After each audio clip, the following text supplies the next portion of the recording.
What is good, C-Red Nation? Question on the table today. Should the Chicago Bulls extend Lauri Markkanen before December 21st?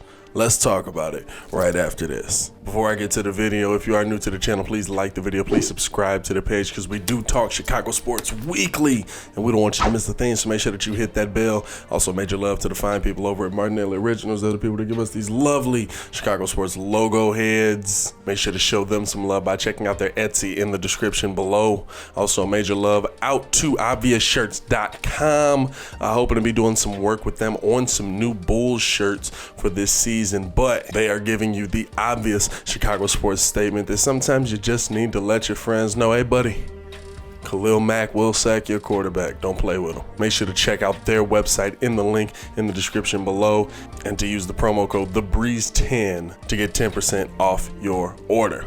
So Lauri is eligible for an extension, just like a lot of people who came in with him. Some names like Jason Tatum, Bam Adebayo, Donovan Mitchell, De'Aaron Fox. But here's the problem. In year 3, those guys performed. Those guys showed out. In year 3, hey, look, whether it was because of Boylen or not, Lauri Markkanen regressed. And so the question on the table is, should the Chicago Bulls extend him before December 21st? To me, you got to look at the pros and the cons of the situation. Now, the Bulls have been here before, right? We were in this situation with Jimmy Butler. Jimmy Butler decided to gamble on himself. It worked out great for, honestly, probably both sides if the Bulls end up holding on to him, because even at that time, Jimmy's deal became a very team-friendly deal and you had a star in the building. But you then had to pay him what he felt he was worth because other teams were offering him what they felt he was worth. That's how that restricted free agency goes. And so the question is, do you want to get another situation like that with Lauri Markkanen? Now, of course, we know that Lauri does some good things with the basketball. I think that we can see the talent is there, but there's a couple things you got to look at as well. One, Lauri's been, let's just say, injury prone through the first 3 years, whether that's, on the training staff not being able to get him a good program together so that he doesn't get hurt, or whether that's just on Lauri's body not cooperating with him. But he's been fairly injury prone, and it's not like it's been like the little short things that keep popping up.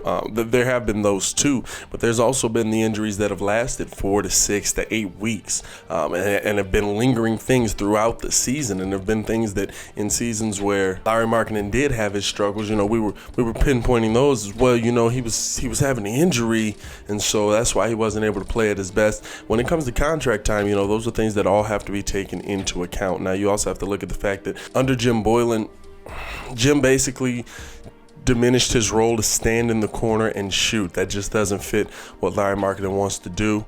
It doesn't fit anything of his play style at all. And I think they'll take that into account. But we essentially saw a guy go from being a 19-9 player who seemed to be having everything going in the right direction for him regress to a 14-6 kind of guy. I'll round up, I'll give him 15 because it's that 0.7, just like I did with the 18, a 15-6 kind of guy. And that's a guy who, yeah, we can use that guy on the team, but that's a very different price, And like I mentioned the names before, Lauri's not in that range of guys. So you have to ask yourself, what is the right range for Lauri that gets the job done before he becomes a restricted free agent? Now, before I continue with the video, I want to know your opinion. Let me know in the comments below, should the Chicago Bulls get this deal done with Lauri Markkanen before the December 21st deadline? I will be down there talking with each and every one of you.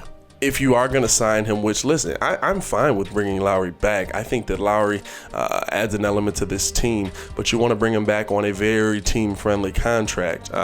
Something that, say it doesn't work out with Lauri, you can still be able to trade that contract away. You can still be able to have that contract look good and lucrative to other teams, but also giving the player, the value that he feels he's worth as well. I think if you look at some of the deals like other guys around the league got, I believe Davis Bertans pulling in $80 million. Joe Harris, this free agency, can end up getting $72 million. And those guys are just more productive players than we've seen Lauri be. So we know that he's not quite in that range yet either. The number that I'd be looking for Lauri at really is probably about 15 to 18 million. I'd be willing to go up to about $18 million a year for him, maybe on a 4-year deal, something like that.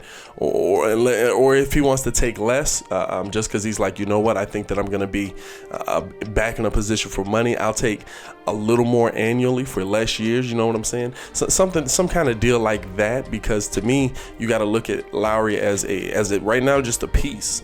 You hope that he's a main piece. You hope that he is a staple of what the Chicago Bulls want to do, and he hopes he's a staple. You know, we heard him yesterday at training camp talking about, I really want to be here. I'm kind of pushing for them to get this deal done because I know that this is where I want to be, and AK wants to get this deal done. But honestly, at the end of the day, Lauri just doesn't have a leg to stand on in this situation because of the season that he had last year. So to me, when the question is asked, should the Chicago Bulls sign Lauri Markkanen? Yeah, I'd like to see them get the deal done. And the main reason is because I would like to see them not have to overpay him. If he does have a season with Billy Donovan, pay him what he's worth. But I think that if you can get him at the right number, which is what good teams do, you know what I'm saying? You get these deals done. If you can get him at the right number and lock him in for a few years that you don't have to worry about it, he can just come into the season worrying about playing at his best, worrying about being at his best, especially under Coach Donovan, who I think that he probably will flourish under. And yeah, see if you can get this deal done before that deadline. And here's the thing, it's not the end of the world if you can't. You still have the ability to match the offer. You still have the ability to put in the best offer. And I understand that a lot of teams, they like to know what the product is. Like, they're willing to pay if they know that you're going to be the talent that they're paying for. So I could see the Bulls kind of waiting it out, saying, you know what, maybe we want to see what we're doing before we just go out and give you 15 to 18 million. But I think that that's a deal that you can come back from, especially over a 4-year span, because hopefully with the virus and everything, that'll hopefully all be going away very soon. We can all return to our normal lives, and you start to see fans back in the stands. You start to see that TV money going up. You start, which just pushes that salary cap money back up, and so that becomes a very lucrative deal to a lot of teams around the league and to the Bulls, just cap hit wise and stuff like that. So I would love to see them get that done before the December 21st deadline. In all reality, man, I'm just happy that basketball is back. But I want to know you guys' opinion. Let me know in the comments below. Should the Chicago Bulls sign Lauri Markkanen before the December 21st deadline? I'll be down there talking with each and every one of you guys. I'm trying to catch up on a lot of my missed comments, so bear with me. Y'all have come out and shown mad love on the content, and so it's been kind of tough keeping up, especially working a full 9 to 5. Don't tell the boss, but I'll be responding during the I got y'all though. I got y'all. Stay tuned with me. But I am going to get up out of here. It's your boy, Bad the Designer, back at it again. To continue watching our content, click the links here or check the links in the description below. Y'all stay safe out there, Chicago.